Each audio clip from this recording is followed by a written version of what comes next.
Merry Christmas, everyone, and welcome to Carvalho Creations. I'm your host, Giovanni Carvalho, and in today's video, I'm going to be showing you how I brought the legend of Jack Frost to life. Now, in the latter part of the Halloween season, I was really contemplating on a good project to transition into Christmas. And initially, I thought I'm going to do Krampus, but I forgot. I'd already done Krampus last year, and if you guys haven't seen that video, definitely go check it out. It's a really cool build. My second thought was Jack Frost. Now, when I think about Jack Frost as a character, I think about this mischievous, elemental, magical type of creature. So I wanted to incorporate all those things into the final design, and I think we did just that. So for now, why don't you grab yourself a hot cup of cocoa, get in that Christmas spirit, because we're about to go wild.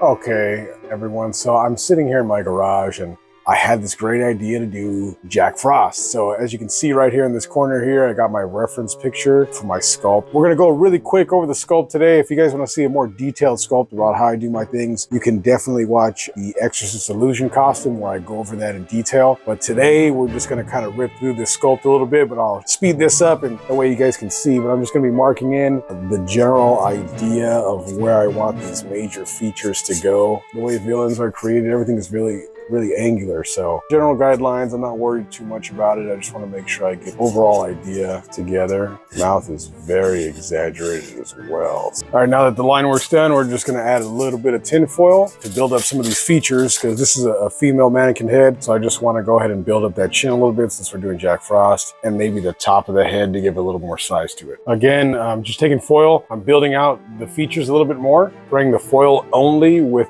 the spray adhesive, because if you spray this directly on your styrofoam head, it'll eat right through it. Of course, we're using my favorite stuff, air dry foam clay for the sculpt today, if anybody's wondering.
Just wanted to give you guys a little detailed shot of the sculpt here for our Jack Frost character. This sculpt probably took me about an hour to get done. Not too long. I wanted him to have like this really mischievous look on his face, a little bit evil, a little bit creepy. Like I said before, Jack Frost is more of like an elemental mischievous character, so this is going to be a perfect kind of look for him. Okay, so our next step for this is going to be building the armature itself. Now, we're going to run through the armature with this build. If you guys want to see more detailed armature build, you can check out our Freddy Krueger build where I go over in detail exactly how to make the armature from the ground up. But today we're just going to kind of run through it. Now for this character, I'm not exactly sure what I'm going to do with the pose itself yet. I definitely want him to be more mischievous, so I kind of want him to have higher shoulders, maybe like bent legs. I might put a staff or something in his hand. So we're going to do something a little more dynamic with the pose, but it's going to be really interesting with this Jack Frost character. So let's go check this out. All right, so for the pose on this piece, I wanted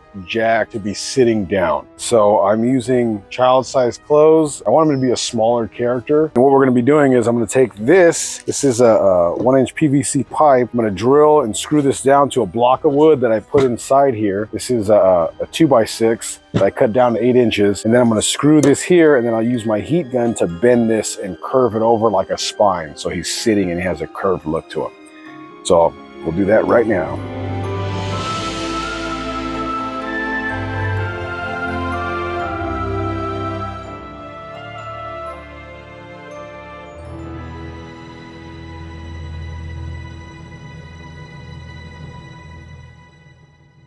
Okay, also I wanted to make sure that I built this all together with the pants on, with the clothes on there, so I can get the appropriate heights of this too. And then we'll be attaching more PVC here to create the arms that come down as well. So it's got to make sure that this holds in place right, so it'll keep the shape I'm looking for. Now for the legs, I'm using 1/2-inch PVC, and I just screwed them down to this block of wood I have here. And now I'm going to start working on the angles. Now for this left leg here, I want it kind of coming upward and then back down on itself. So I'm going to use my heat gun. I'm going to bend it here to get that first angle, and then we'll go on to the next.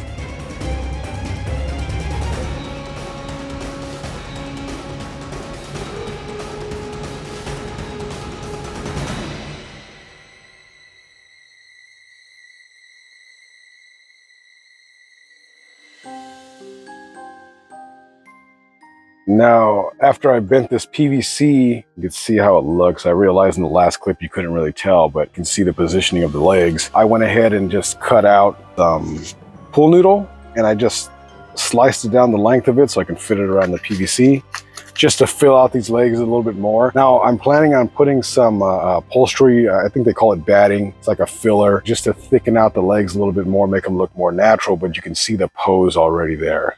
That's the idea for the legs. And now we're gonna move on to the arms themselves, but you can see the way I curved the spine as well, and the head will sit atop here. So that's the look so far. We're gonna keep going. All right, so I have the pool noodles put in there, and now there was a little bit of weight that I had to balance out because these legs are overhanging. It was pulling the figure down. So what I did was I grabbed a Ziploc bag, just filled it with some sand, and taped it to the base here. Now that's gonna hold that weight back so I can sit him on a counter or something, and he'll sit without falling or teetering or tottering. So once I get all the arms put on the place, if it's still leaning a little bit, I can go back and do that. I may create one of the arms as a counterbalance, so maybe he'll be leaning back on one of his arms to create a little more weight in the backward position so he can sit and not fall over. But like I was saying, I got this batting. I just pulled this out of an old cushion, and I'm gonna kind of fill this in a little bit where it needs, like in the knees here, maybe in the hips a little bit, or to fill out the thighs just a little bit. Now Jack's a pretty thin character, so I'm not too worried about it, and the pool noodles are doing a pretty good job. But just to give this a little bit more realism, if I just go ahead and stuff this now in this knee, hopefully I can get it to stay, then it should give me a much more realistic look. There we go. And then what I'm going to also do is hot glue this material to the shoe itself, and I'll probably put a little bit of batting in here as well, just so it's not so flat. And everything is going to get covered with monster mud, because I want this to be paintable. Obviously these aren't the colors for Jack, but I'll just get a little bit in here so it keeps that shape.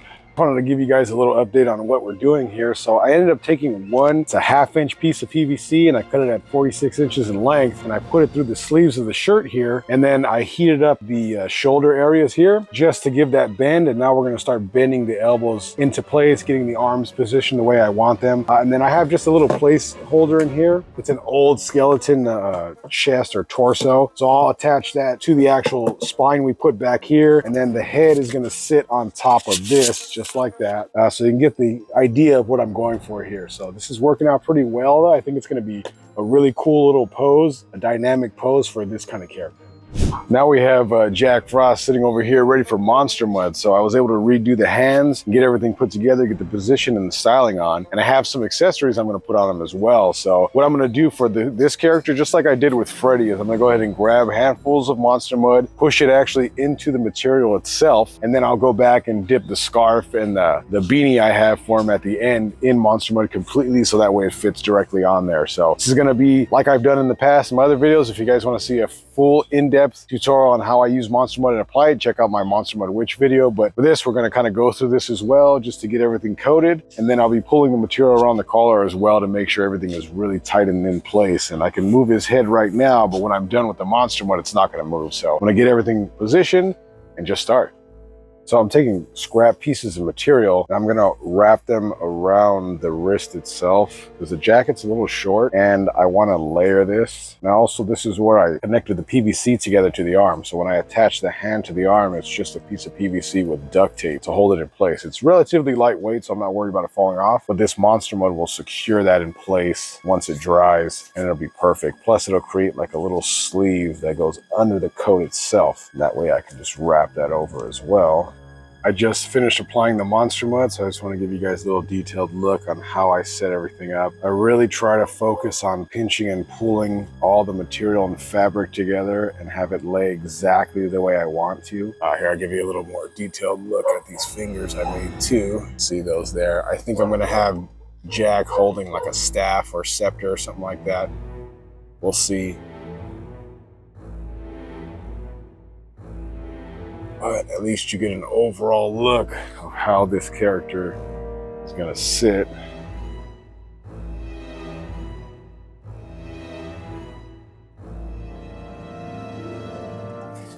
All right, so I already put a base coat on Jack Frost. It looks black here on the camera, but it's actually like a navy blue color. I don't want to keep them cool colors, so blues, mostly blues, variations of that, but I want to give it a little more stylized look. So we're gonna go with the overcoat first. So because I have the base coat, I'm just gonna try to highlight this a little bit, maybe dust it first just to get an idea of the colors, and then we'll work from there. All right, so I thought for the scarf and the gloves and the beanie, we would do a silver color. And again, any overspray I get, I can always touch that up, but I just want to dust this. I feel like that silver color will really help out this character.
Before I continue with the painting, I wanted to do one thing. I'm going to take some of this Loctite spray adhesive here and a scrap piece of styrofoam. And I wanted to make like snow on his cap and maybe his shoulder, something like that, just to give more texture to what I'm doing. So I'm just going to go ahead and spray a little bit of this Loctite and then crumble this up and sprinkle it on and see how it looks.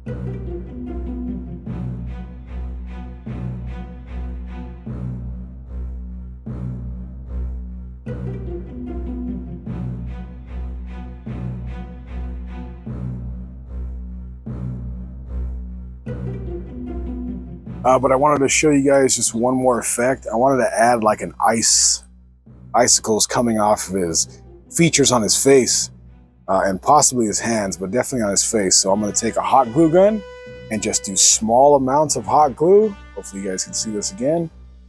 Just going to press it into place and then let it pool and dry. Now, this stuff is pretty hot. I should probably put it on a lower temperature.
Well, look who stuck around to the end of our video.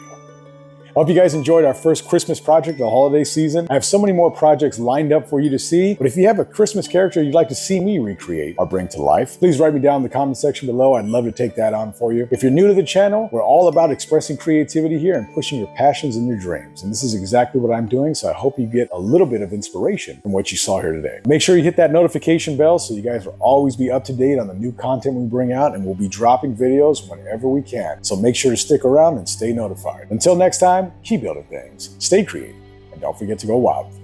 I'm Gio from Carvalho Creations, and I'll see you next time. Don't fall.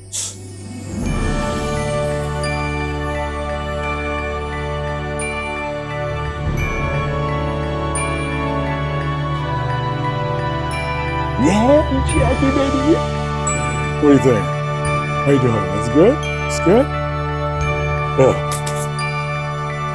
Yeah, I think I got one of those. What do you think, Nick? Yeah? Yes or yes? Right on.